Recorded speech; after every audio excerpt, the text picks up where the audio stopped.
Kamusta po sa lahat? Welcome to my live stream. Meron tayong tatlong halimbawa ng diabetes. Number 1 is yung pre-diabetes o yung pasimula pa lamang. Yung pangalawa ay yung type 1 diabetes. At ang pangatlo ay ang type 2 diabetes.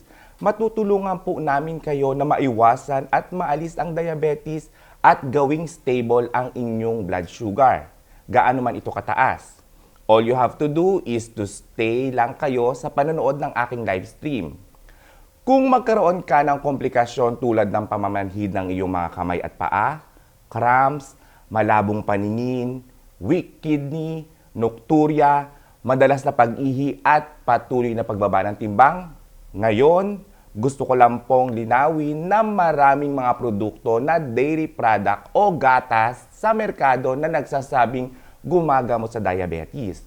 Ngunit nais kong malaman ng lahat na iilan lamang ang mga uri ng gatas sa merkado na maaaring gumamot sa ugat at sanhi nito. Yung iba, mga nutrition supplement lamang. Ang mga bitamina ay maaari lamang gamitin bilang nutritional supplement at hindi maaaring gamitin na espesyal na sangkap sa parehong paraan para makagamot. Ang mekanismo ng diabetes ay lubos kong naiintindihan at kung paano muling buuin at isulong ang insulin sa pancreas na ligtas, mabilis at epektibo. Bilang direktor ng Satoshi, nakikipagtulungan ako sa mga nangungunang eksperto ng diabetes. At ngayon, gusto kong ipakilala sa inyo ang Satoshi Effervescent Tablet line na naglalaman ng corosolic active ingredients. Ito ay 100% nagsisilbing insulin. Corosolic, isang sangkap na eksklusibo lamang sa Satoshi. Again po corosolic ay exclusive lamang po sa Satoshi at ito ay 100% na nagsisilbing insulin. Gumagana ang corosolic upang suportahan, palitan at pahusayin ang metabolismo ng glucose upang mabilis at epektibong mapababa ang antas ng asukal sa dugo.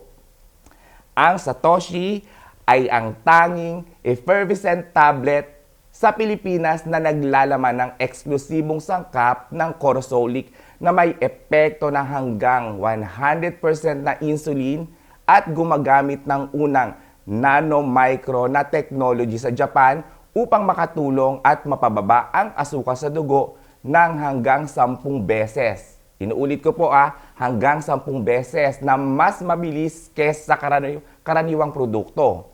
Magiging stable at normal ang pangmatagalang lunas. So ano nga ba ang nano-micro-technology? Actually, this is my first encounter with this technology. Oo. Ang Satoshi ay hindi tulad ng mga tipikal na produkto sa merkado ngayon na sumusuporta sa diabetes. Ito ay ginawa sa anyong effervescent tablet na sinamahan ng Japanese Nano Microtechnology upang matulungan ang mga nutrients na ihiwalay sa mga microscopic capable particles. Ang kakayahan ng produkto na tumagos ng malalim sa bawat cell ng katawan ay nagbibigay daan dito na gumana ng 9 na beses na mas mabilis kaysa sa mga nakasanayang produkto. Bilang resulta, ang produkto ay epektibo sa pagtulong ng mga diabetes ng mabilis at ligtas at walang side effect. Okay, so ngayon po magbabasa tayo ng mga komento. So si Ginoong Usman, lalong tumaas ang blood sugar level ko sa huling pag-inom ko ng regular na gatas. Sa kabutihang palad mula nang malaman ang tungkol sa Satoshi, ang aking sugar level ay naging normal at hindi na ako nakaranas ng nocturia o pamamanhid ng paa. Lumakas at mas malusog ang aking katawan matapos itong inumin sa loob ng 2 buwan. Kaya napaka-secure ng pakiramdam ko. Wow! Magandang balita yan, Mr. Usman. Nakakataba po ng puso basahin ang mga komento mo. Yung 10 salita ko sa pag-i-endorso ay walang katumbas sa mga positive feedback ng isang customer. At ang lahat ay curious pa rin sa aming produkto. At ngayon ko lang nalaman, maraming diabetic na pasyente ang gumamit ng Satoshi. At ang response ay talaga naman pong napaka-positibo. Maraming salamat po. Okay, magtungo naman tayo kay Miss Shay. Shay ba yan? Shay Domingo. Kamakailan napansin ko palagi po akong nagugutom kahit kakakain lang at lumalabo ang aking paningin. Madalas din ang aking pag-ihi, mga 7 hanggang 8 beses sa isang araw.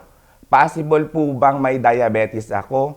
Ang sagot dyan, Shi, ay oo. Kung malabo ang iyong paningin, madalas ang pagkauhaw at umiinom ng tubig kesa sa nakagawian, mabilis na pagkagutom, pagkapagod ng katawan, pagkahilo, pagkamanhid ng mga paa, hindi pangkaraniwang pagbaba ng timbang at iba pa, ito ay maaaring isang sintomas. You have risk of having diabetes. Ang karakteristik ng diabetes ay kakulangan ng insulin secretion at pagbabago ng peripheral insulin resistance na nagre-resulta ng hyperglycemia.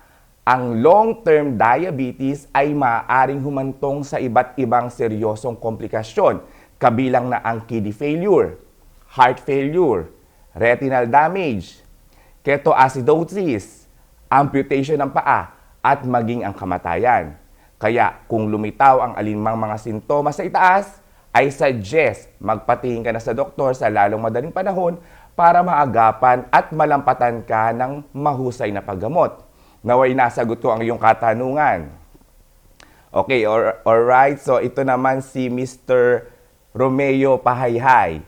Okay, so 5 years na akong may diabetes at ang aking katawan ay palaging pagod at may sakit at madalas akong nakakaranas ng pagkahilo at madalas na pag-ihi, pamamanhid ng aking paa at ako ay natatakot sa mga komplikasyon.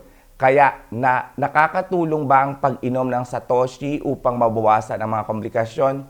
Okay, so actually, ito talaga ang karaniwang tanong ng mga diabetic patient. Kapag bumili ng Satoshi, kami ay nakakasiguro. Rest assured ang lahat ng pasyente na may diabetes type 1, diabetes type 2, at diabetes at pre-diabetes ang pag-inom ng Satoshi. Sa loob ng 10 araw ay agaran itong mapapahinto ang madalas na pag-ihi sa gabi, fatigue, at iba pang sintomas. So pagkatapos ng 20 araw or yung 3 weeks na napag-inom, ang pamamanhid ng kamay at paa ay nababawasan din.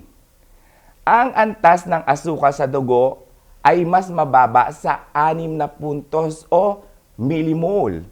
Pagkatapos ng 40 araw o lagpas 1 buwan na pag-inom, ay hindi mo na kailangan mag-alala patungkol sa mga komplikasyon ng diabetes.